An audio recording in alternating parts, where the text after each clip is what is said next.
Doctors के पास जाएं तो आपको क्या क्वेश्चन पूछना है डॉक्टर से, क्योंकि बीमारी आपको है, आपको उसके बारे में नॉलेज होना चाहिए। जितना रोल डॉक्टर्स का रहता है आपके बीमारी को ट्रीट करने का, उतना ही रोल आपका भी रहता है। आप जब भी किसी डॉक्टर्स के पास जाते हैं तो प्रायः वो अलग अलग तरह के क्वेश्चन पूछता है। आज मैं ये बताने वाला हूँ कि आपको अपने डॉक्टर से क्या क्वेश्चन पूछना है। आप चाहे किसी तरह के डॉक्टर्स के पास जाओ, आर्थोपेडिशियन के पास जाओ, हड्डी वाले डॉक्टर के पास, गायनिकोलॉजिस्ट के पास जाओ, जनरल फिजिशियन के पास जाओ, क्वेश्चन का पैटर्न लगभग एक जैसा ही रहता है, थोड़ा बहुत चेंज होता है। तो सबसे पहले तो ये पूछना है कि मुझे डॉक्टर साहब बीमारी क्या है, ये किस तरह की बीमारी है, कोई इन्फेक्शन हो गया है कि चोट के कारण हुई है, या किसी तरह के कैंसर होने के चांसेस हैं, इसमें क्या आपको लग रहा है, और ये बीमारी किस आर्गन को अफेक्ट कर रही है।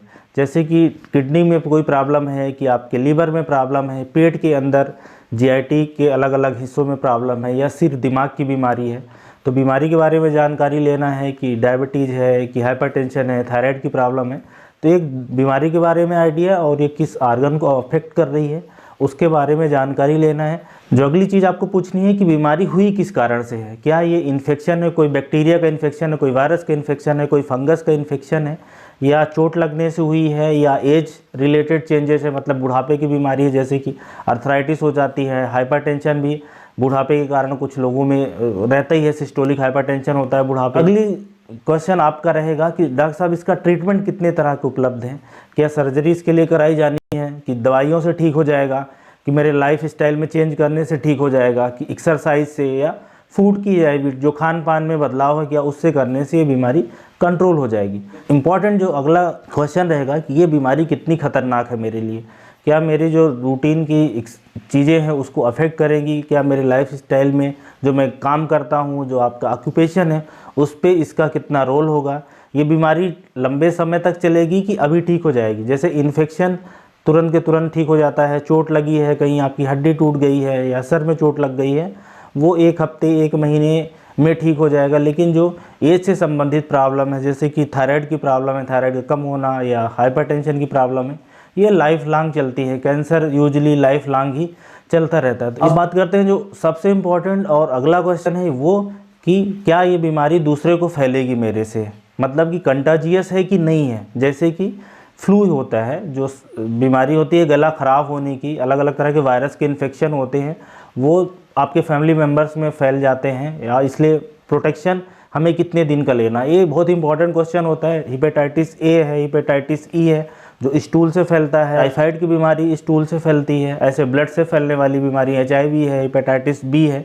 तो कंटाजियस बीमारी क्या है, और इसके साथ में ही ये बीमारी को कंट्रोल करने के लिए हमें क्या करना चाहिए, अपने फैमिली मेम्बर से कितने दिन दूर रहना है, या अपने जो जहाँ पे हम काम कर रहे हैं कलीग से कितने दूर रहना है, क्या हमेशा रहना पड़ेगा या तो अभी कुछ दिनों के लिए। ये सबसे इम्पॉर्टेंट क्वेश्चन है और ये आपको पूछने चाहिए। जो मेडिसिन आपको कोई भी डॉक्टर प्रिस्क्राइब करता है, अलग अलग जो मेडिसिन रहेंगी आपके पर्चे पे लिखी हुई, सारी अलग अलग इंडिविजुअल मेडिसिन का क्या काम है इसके बारे में जानकारी लेना है, कि ये दवाई है तो किसके लिए, क्या ये पेट खराब होने से रोकने के लिए है, एंटीबायोटिक्स है जो बैक्टीरिया को मारेगी, इसके साथ में विटामिन के सप्लीमेंट्स, मिनरल्स के हैं, सिर दर्द की दवा दे रखी है, मसल रिलैक्सेंट दे रखे हैं, या डायबिटीज़ किस में दवाई कौन सी है, हाइपरटेंशन की कौन सी दवाई है। आपको स्पेसिफिक इंडिविजुअल दवाई के बारे में जानकारी बिल्कुल रहनी चाहिए, और साथ में ही उस दवा के साइड इफ़ेक्ट्स क्या हैं। दोस्तों ये समझो कि जितनी भी दवाइयाँ होती हैं एलोपैथिक में, ऐसी कोई भी दवा नहीं होती जिसके साइड इफ़ेक्ट्स नहीं होंगे। साइड इफ़ेक्ट आते इसीलिए है कि क्योंकि जहाँ इफ़ेक्ट आएगा वहीं तो साइड इफ़ेक्ट रहेगा, ठीक है। मल्टीविटामिन्स, मिनरल्स, इन सब के भी साइड इफ़ेक्ट्स होते हैं। तो ऐसी कोई दवा एलोपैथिक में नहीं बनी है जिसका साइड इफ़ेक्ट ना हो। हाँ, किसी में कम और किसी में ज़्यादा। इंडिविजुअल दवाई के इंडिविजुअल साइड इफ़ेक्ट्स होते हैं। साइड इफ़ेक्ट्स में आपकी किडनी पे कोई असर तो नहीं कर रहा है, लीवर पे कोई असर तो नहीं कर रहा है। इसके अलावा स्किन में अलग अलग तरह के चेंजेस, रैसेस आना, हड्डियां कमज़ोर हो जाना लंबे समय में। कुछ दवाइयाँ डायबिटीज़ भी करा देती हैं, हाइपरटेंशन भी करा देती हैं। जैसे आप टीबी की दवाई लो तो उसमें हिपेटोटॉक्सिस बहुत सारी होती हैं, लिवर ख़राब कर देती है, या आँख में दिक्कत करती हैं, स्किन में रैसेस आ जाते हैं। और डायबिटीज़ की दवाइयाँ लो तो उसके एक अलग साइड इफ़ेक्ट्स होते हैं। हाइपरटेंशन की दवाई लो तो बीपी भी कम करा देती हैं कुछ दवाइयाँ ड्राई कफ आप आता है, खुजली आती है, रैसेस पड़ते हैं। तो इस तरह की चीज़ें होती हैं। एंटीबायोटिक्स के बहुत ज़्यादा साइड इफ़ेक्ट्स होते हैं, बहुत ही स्पेशली पेट से संबंधित, कि भूख कम लगना, उल्टी आना, डायरिया हो जाना।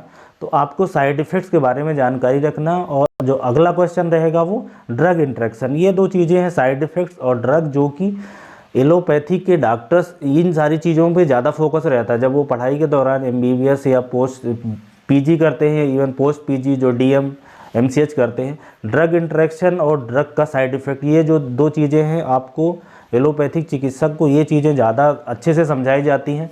दूसरे पैथी के जो डॉक्टर्स होंगे या दूसरे रजिस्टर्ड मेडिकल प्रैक्टिशनर जिन्होंने कोई खास डिग्री नहीं ले रखी है, वो प्रैक्टिस करते हो, वो इन दो चीज़ों के बारे में अच्छे से नहीं बताएंगे। ड्रग इंटरेक्शन का मतलब है कि एक दवाई आपको चल रही है, अब साथ में दूसरी दवा ऐड कर दी गई है, तो ये जो ऐड करी है दवा, ये आपकी इस दवा का लेवल या तो कम कर सकती है या तो ज़्यादा कर सकती है। बात समझ में आ रही?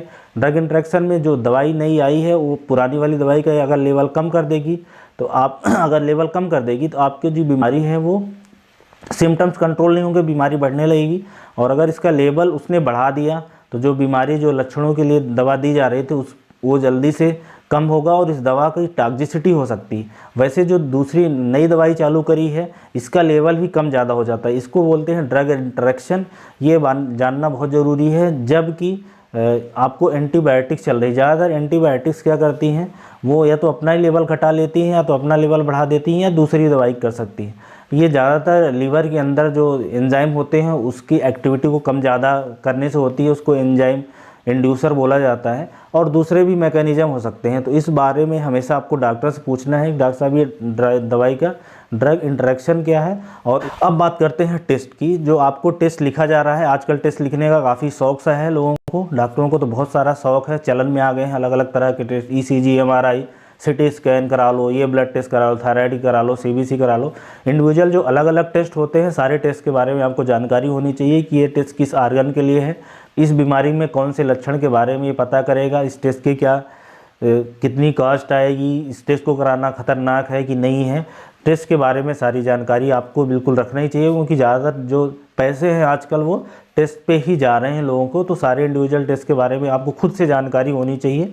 अगली बात करते हैं फॉलोअप की। फॉलोअप का मतलब है कि जो आपने दवाई ली है 10 दिन की, 15 दिन की, महीने भर की, फॉलोअप पे हमें कितनी दिन में आना है। डॉक्टर्स तो बता ही देते हैं कितने दिन में आना है, पर आपको वॉलंटरली खुद से पूछना होता है, क्योंकि वो सबसे इम्पॉर्टेंट चीज़ है कि दवाई का असर क्या है। जो दवाई आपको लिखी गई है 4 मेडिसिन 7 दिन के लिए, उनका क्या असर है वो फॉलोअप में ही पता चलेगा। तो जो शुरू की इन्फेक्शन की कंडीशन होती है उसमें फॉलोअप जल्दी जल्दी कराया जाता है। जो नई बीमारी पता चलती है, डायबिटीज़ है, हाइपरटेंशन है, थायराइड की प्रॉब्लम है, उसमें इनिशियल स्टेज में जल्दी जल्दी आना पड़ता है, 1-1 महीने में, 2-2 महीने में। जब बीमारी एक बार सेटल हो जाती है, आपकी बीमारी का सिम्टम्स और दवाई दोनों जब सेटल बैलेंस हो जाएंगे, तो फॉलोअप में थोड़ा दिन बाद जाना पड़ता है। कैंसर के लिए फॉलोअप कितने दिन में कराना है, फॉलोअप में जब जाएं तो कौन से हमें टेस्ट करवा के जाना है, ये सारी चीज़ें आपको फॉलोअप में पता चलेंगी। जब भी फॉलोअप में जाएं तो डॉक्टर का पुराना प्रिस्क्रिप्शन, उसमें क्या पुरानी दवाइयाँ लिखी थी, अलग से जो आपने उस दौरान टेस्ट करवाए, ये सारी चीज़ों को अपने साथ ले जाना है। सिर्फ खाली हाथ नहीं पहुंच जाना है, जो प्रायः लोग मिस्टेक करते हैं। ट्रीटमेंट के दौरान ऐसा कौन सा लक्षण है जिसको वार्निंग साइन या खतरनाक लक्षण माना जाएगा कि अब हमें बिल्कुल अर्जेंट जाना है। फॉलोअप का एक समय दे दिया है कि आपको 1 तारीख को आना है, पर 28-29 तारीख को ही कुछ एक साइन ऐसा आ गया खतरनाक जिसमें आपको इमीडिएटली डॉक्टर्स को मिलना है।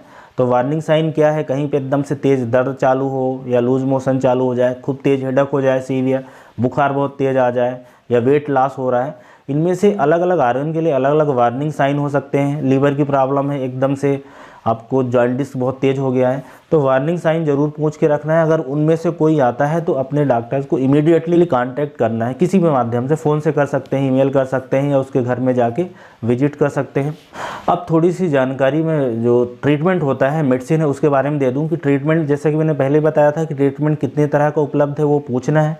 और साथ में ये भी पूछ लेना है कि अगर ये मैं ट्रीटमेंट अभी नहीं लेता हूँ तो उससे क्या हमारी बीमारी पे असर क्या होगा, बीमारी क्या जल्दी जल्दी बढ़ने लगेगी, क्या थोड़े दिन के लिए स्टेबल रहेगी, और इंडिविजुअल जो मेडिसिन प्रिस्क्राइब्ड है उस मेडिसिन का क्या यूज है, अलग अलग मेडिसिन का।